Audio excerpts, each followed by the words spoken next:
ന്യായവേദിയിലേക്ക് സ്വാഗതം. ന്യായവേദിയിൽ നാം സംസാരിച്ചുകൊണ്ടിരിക്കുന്നത് നല്ല കുടുംബ ബന്ധങ്ങൾ എങ്ങനെ തകരുന്നു, അല്ലെങ്കിൽ എങ്ങനെ യോജിക്കപ്പെടുന്നു, ഈ വിഷയത്തെക്കുറിച്ചാണ്. ഈ വിഷയത്തെക്കുറിച്ച് നമ്മോടൊപ്പം ന്യായവേദിയിലുള്ളത് ഇന്ദിര രവീന്ദ്രനാണ്. തിരുവനന്തപുരം വഞ്ചൂർ കോടതിയിലെ അഡ്വക്കേറ്റും നോട്ടറിയും കൂടിയാണ്. വീണ്ടും ചില വീട്ടുവിശേഷങ്ങളും മറ്റു ചില കാര്യങ്ങളും കൂടി നമുക്ക് അറിയുവാനുണ്ട്. എല്ലാ രക്ഷകർത്താക്കളും എല്ലാ കുട്ടികളും ഇത് കേൾക്കേണ്ട ഒരു പങ്ക്തി തന്നെയാണ്. ശ്രദ്ധിക്കുക. നിങ്ങളുടെ ഭാവി സുരക്ഷിതമാക്കുവാൻ വേണ്ടിയാണ് ഞങ്ങൾ ഈ പരിപാടി നിങ്ങളുടെ മുന്നിൽ എത്തിക്കുന്നത്. ന്യായവേദിയിലേക്ക് വീണ്ടും സ്വാഗതം.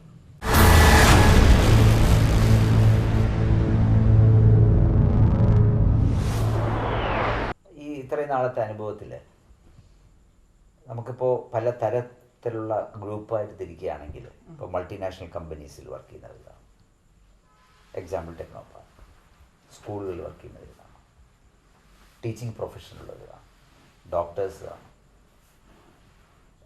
ഇപ്പോൾ പണ്ടൊക്കെ ഡോക്ടേഴ്സ് ആവശ്യപ്പെട്ടിരുന്ന ഡോക്ടേഴ്സ് തന്നെ വേണം, എൻജിനീയേഴ്സ് തന്നെ വേണം, വേറെ മറ്റൊരു പ്രൊഫഷനൊന്നും വേണ്ട എന്നുള്ളതായിരുന്നു. ഇപ്പോഴും വീണ്ടും അത് തിരിച്ചു വന്നുകൊണ്ടിരിക്കുകയാണ്.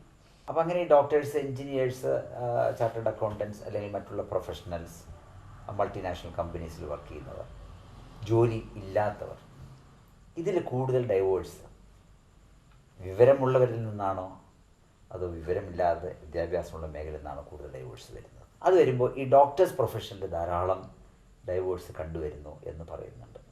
ശരിയാണോ? അങ്ങനെ ഒരു പ്രൊഫഷൻ വൈസ് പറയാനായിട്ട് എൻ്റെ മുമ്പിലൊന്നും അനുഭവമില്ല.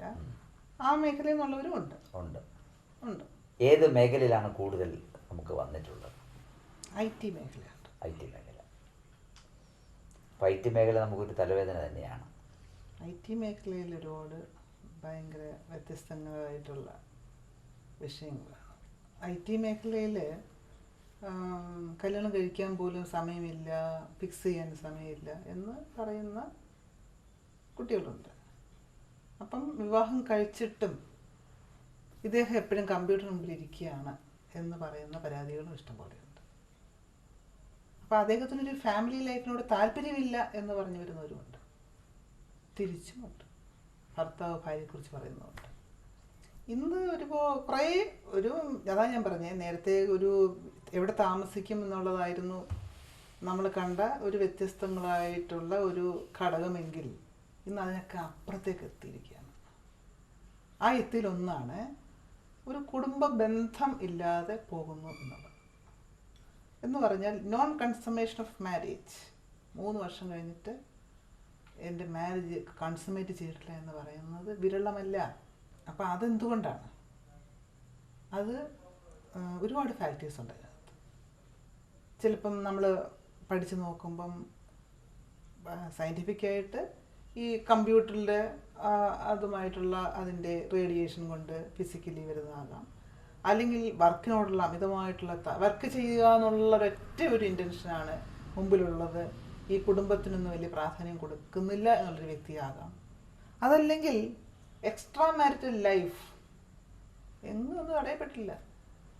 ഇന്ന് പഴയ കാലത്തെ പോലെ ഒന്നും അല്ല ഇന്ന് അതിനെ കാണുന്നത്. അത് സോഷ്യലൈസ് ചെയ്ത് വരികയാണ്. അത്തരം മൈൻഡുള്ളവർക്ക് ഒരു വീട്ടിലൊരു ഭാര്യ ജീവിച്ചിട്ട് നോക്കിക്കൊണ്ടിരിക്കുന്നെന്നോ അല്ലെങ്കിൽ ഭർത്താവ് ഉണ്ടെന്നോ ചിന്തിക്കേണ്ട ആവശ്യമില്ല. അതും കൂടി വരികയാണ്. നമ്മൾ അത് അഡ്മിറ്റ് ചെയ്യാതെ പോകാൻ പറ്റില്ല. അതൊക്കെ ഇന്ന് കണ്ടുവരുന്ന ഒരു ന്യൂ ജനറേഷൻ പ്രശ്നങ്ങളാണ്. അപ്പോൾ അങ്ങനെ ചിന്തിക്കുകയാണെങ്കിൽ കഴിഞ്ഞ വർഷത്തേക്കാൾ ഈ വർഷവും വിവാഹമോചന കേസുകളുടെ എണ്ണം കൂടുമോ കുറയുമോ? കൂടും. അപ്പം ഇതിന് ആരാണ് ഉത്തരവാദി? ഒറ്റ ചോദ്യത്തിൽ ഉത്തരം പറയാൻ പറ്റുമോ? പറ്റില്ല. ഒരു മാരേജ് കോൺസമ്മേറ്റ് ചെയ്തിട്ടില്ല എന്ന് പറഞ്ഞാൽ അച്ഛനെ പറയാൻ പറ്റുമോ? അമ്മയെ പറയാൻ പറ്റുമോ? സമൂഹത്തെ പറയാൻ പറ്റുമോ? ആരെ പറയാൻ പറ്റും? അപ്പോൾ മാരേജിൻ്റെ ആവശ്യം എന്തോന്നു? സിമ്പിളായിട്ട് ഒരു വിവാഹം ചെയ്താൽ പോരെ? രജിസ്റ്റർ ഓഫീസ് ചെയ്താൽ പോരെ? ഇത്രയും വലിയ ആർഭാടമായിട്ട് ചെയ്യേണ്ട കാര്യമുണ്ടോ? അതാർക്കറിയാം?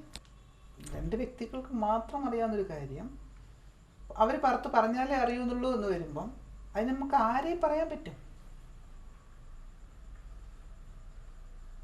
അല്ലെങ്കിൽ എനിക്ക് വിവാഹം വേണ്ട എന്ന് പറഞ്ഞ് നിൽക്കണം.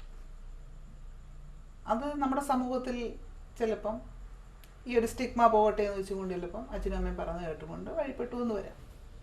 അവരെ ഇന്നസെൻ്റ്, അവർക്കും അറിയില്ല.